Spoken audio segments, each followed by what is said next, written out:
You know, I've been thinking a lot about the role of Black women throughout history as truth tellers and justice seekers and table shakers and disruptors. And I'm like, we're in the midst of this great undoing, right? We're being pulled apart at the seams, but we're master quilters. Come on, come on. And I think that we can stitch to something, you know, stitch something together that doesn't default to unjust status quos.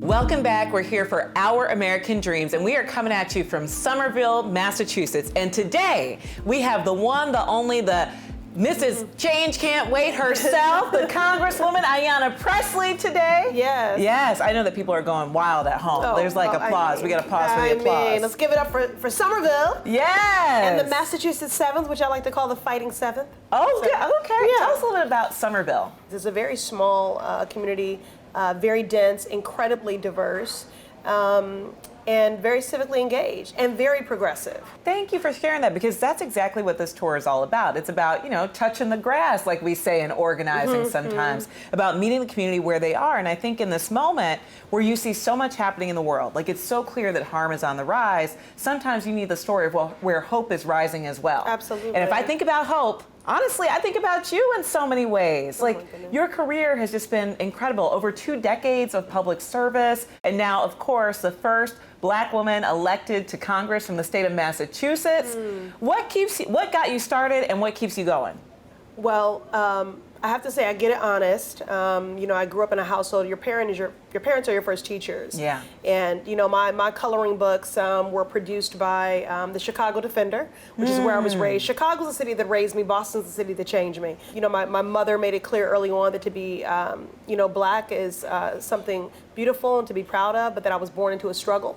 And she had an expectation that I would do my part in the work of liberation for Black people, but all marginalized people. My mother also was a tenants' rights organizer. And then I worked on my first campaign at the age of 10 to help elect the first Black mayor in the city of Chicago, Harold Washington. Yes. So, you know, I get it honest. My mother was a righteous role model, a super voter, civically engaged, and I really learned early on from her the power of movements and organizing. You know, I came to Boston to attend Boston University, and this is where I really sort of like crystallized my purpose, refined my skills, began to better understand the power of organizing, read a book by an incredible man who has since transitioned named Mel King, a Black man who ran for mayor here, an incredible organizer. And he had a book, he wrote a book called Chain of Change. And it really speaks you know, to the fundamentals and the necessity of organizing to advance change.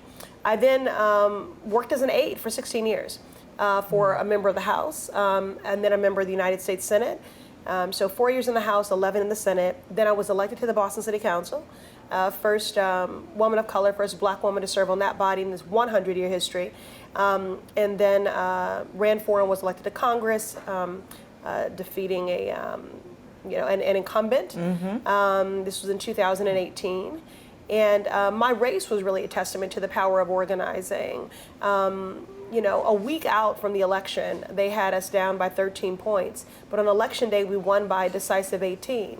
And what I said to people is that you can't poll transformation. So I was never riding the roller coaster. I wasn't never putting stock in that because we were organizing. We were having those conversations. You know, I just believed the district deserved a choice, and ultimately the people would decide, and they did, decisively so. And it's a district that is diverse, it is vibrant, it is dynamic, it is also incredibly unequal. It is one of the most unequal congressional districts in the country, and arguably the most unequal in our delegation. We're in a 3-mile radius from Cambridge to Roxbury, the blackest part of my district. Life expectancy drops by 30 years, and median household income by $50,000. So that really is that's what anchors the work that I do every day, because those sort of inequities don't just happen, you know, in the ether. They don't happen organically. They happen with, you know, policy violence, precise intention, policy neglect,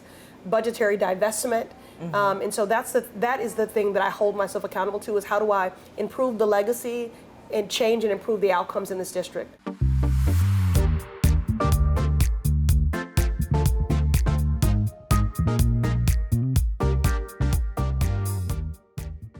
what do you think about this political moment that we're in? Because again, when I think about that Chicago legacy of organizing, it's about doing right by the people, but it's also about standing up to power and not being afraid to call out the truth.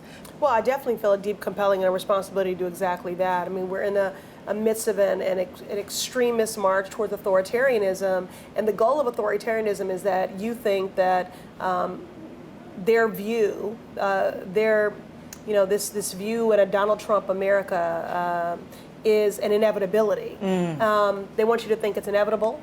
They want you to think that you're alone. They want a people that are ignorant and uninformed. They want a people that are indifferent to the suffering of their neighbors. And they want a people that are inactive.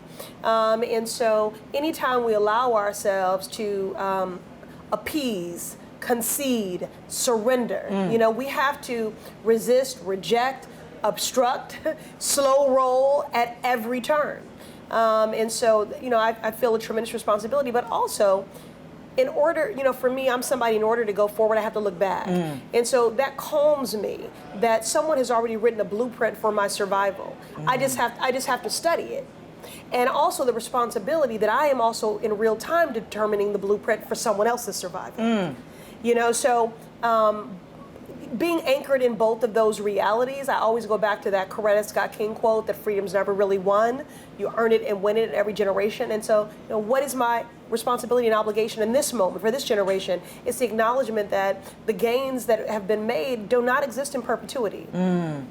Some people are defeated when they think of that, but I'm not, because we know that the path to justice is not linear. It's always been a jagged algorithm, and history has shown us that over and over again. History's also shown us that appeasement does not work. I think, oftentimes elected officials will try to talk people out of their experience. They're coming into the conversation defensive, and someone says, well, my experience is this, and then you say, well, I wrote a bill and we did a thing, and why don't you know about it? And no, meet people where they are, actively listen to them, learn from them. That's why I have this ethos that I practice, which is the people closest to the pain should be the closest to the power, driving and informing the policy making. Dorothy Height, the great civil rights icon, reminds us that if the times are not ripe, you have to ripen them. Right.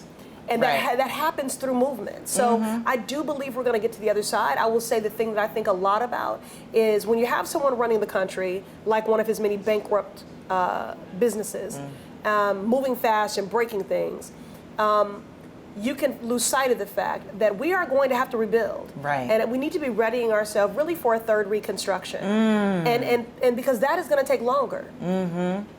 But again, in the algorithm of history, we have had to do it. It's unprecedented in our lifetime. It is not unprecedented for history. I've been thinking a lot about the role of Black women throughout history as truth tellers and justice seekers and table shakers and disruptors. And I'm like, we're in the midst of this great undoing, right? We're being pulled apart at the seams, but we're master quilters. Come on. And I think that we can stitch something together that doesn't default to unjust status quos. When I think of the pandemic, I think it's our closest analog to this moment. It's just wholesale harm. It was indiscriminate. We knew anecdotally who would bear that hurt the most. This harm is very precise. Come on, y'all. I need you to go ahead and hit that like button. Like, subscribe, and share. This is your moment. If you're looking for something to do, if you're looking for a way to take meaningful action, join us. Like, subscribe, share, be a part of this movement, and join us now, because we are on the road towards equality and you don't want to miss out.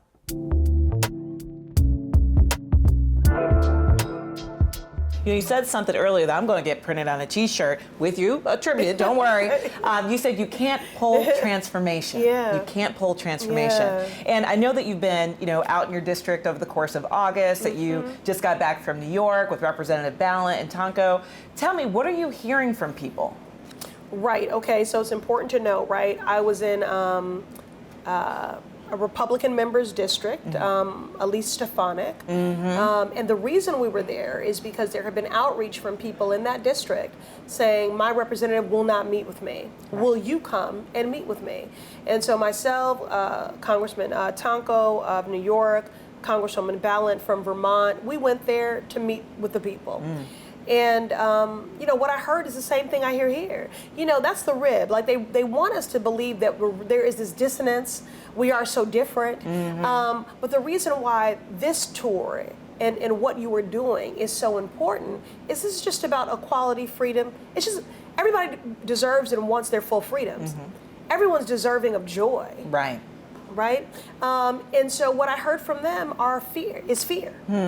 You know, you were asking, are those, the fears are credible, they are founded, and it's unfortunate that that is a universal truth. The last election, in my opinion, was not about differing policies or differing values. It was a fight over what is truth. And so this is why it's so important that we're going and meeting people where they are, because like I said, a dictator, a fascist, wants people to be ignorant and uninformed.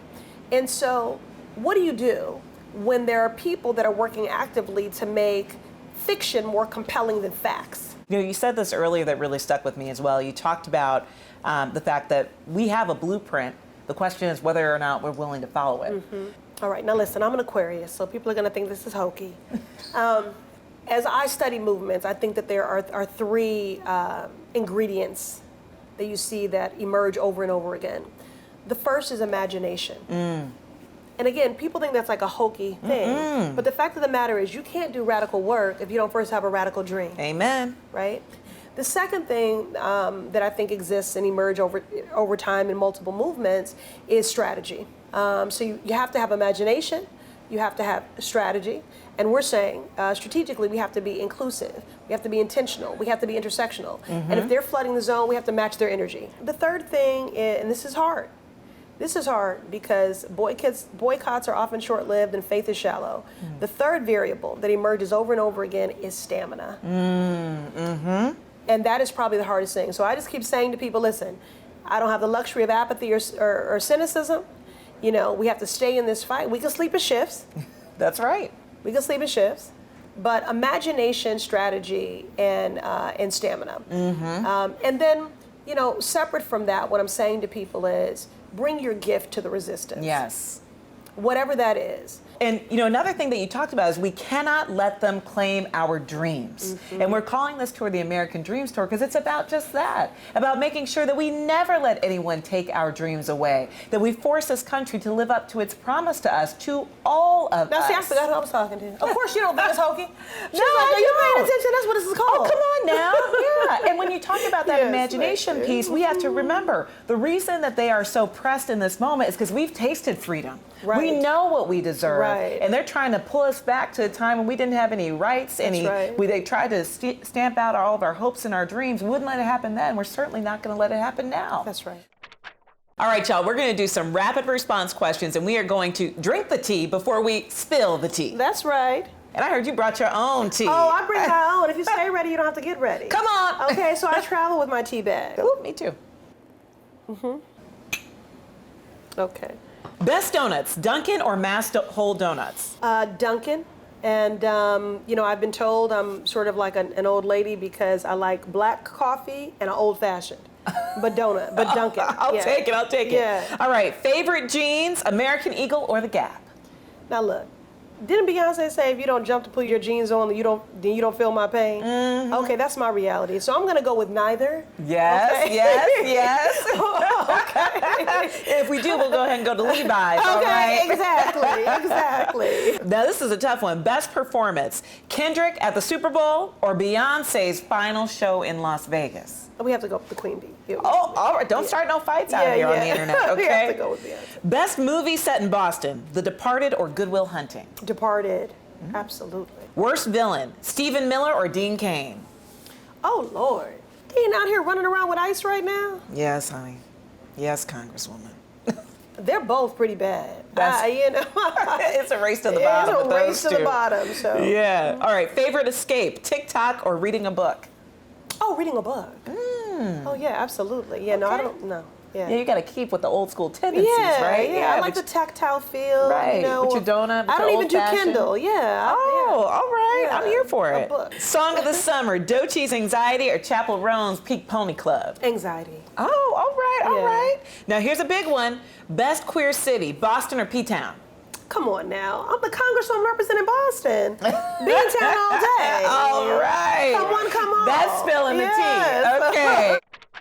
I've shared the story many times. When I was organizing with indigenous people in Minnesota, I went there to stop a pipeline. And the elder said to me as I was leaving, Ayanna, when you leave here, be a better ancestor than descendant. That is the call to action and the charge for all of us in this moment.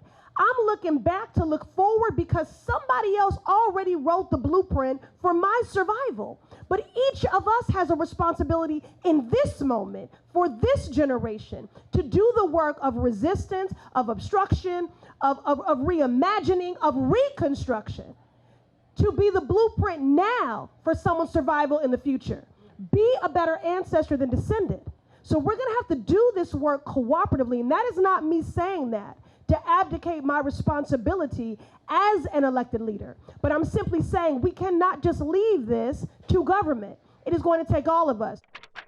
Experiencing homelessness and survival sex work, that helped me find my passion for activism. When it's like housing is now my passion, making sure not only do trans people have housing, everybody has housing, right? Because we all deserve these basic necessities. So for me, it's all about starting like what matters most to you.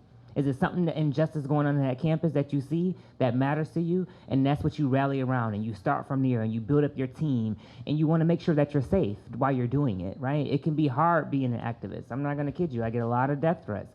But that's not going to stop me from doing the work that needs to be done, because they're only threatening me because that means that my work is happening and I'm making impact and I'm making change. And so I just say, follow your passion, and you're going to be absolutely okay. In addition to our movement being one that is intersectional, it needs to be multi-generational. It needs to be intergenerational, multiracial, intersectional. And I'm holding myself accountable in saying that I think it's important that we are seeking to advance policy responses to people's lives that are bold and go as deep as the herd. This last election, my party, we lost the youth vote. Not because people went to the opposition party, but because they stayed home. And we've always represented the future and aspiration. And so I worry because I have colleagues who think in this moment that we need to moderate our aspirations to be more palatable, to be more digestible in order to appeal to more people. But I think that is reflexively the wrong response. That actually what the message we should be receiving is that we have to go big and bold and deep. Hope is rising too. There are people showing up in extraordinary ways, and I see it all across the country. I mean, I was in Salt Lake City where I saw that city council has a majority out LGBTQ plus members sitting on the city council. Isn't that amazing? In Salt Lake City, Utah. Or I was in Helena, Montana, where the state passed one of those bills trying to prevent cities and city halls from waving the pride flag in June. And do you know, when I was walking around the streets of Helena, it looked like Palm Springs in the middle of Pride. I mean, it was gay, gay, gay. I said, where am I? They said, this is Helena, Montana, let me tell you. But I see these instances all over of people refusing to give up their dream. And the thing about America is, especially as a Black queer woman, I'm very clear that what people purport to be the American dream, I've never seen, felt, or experienced in this body that I live in. And for so many people, it feels so distant and removed from who we are. And yet in this moment, I think that there's an opportunity to claim it. Our blood is literally sowed into the soil of this country. This place is ours.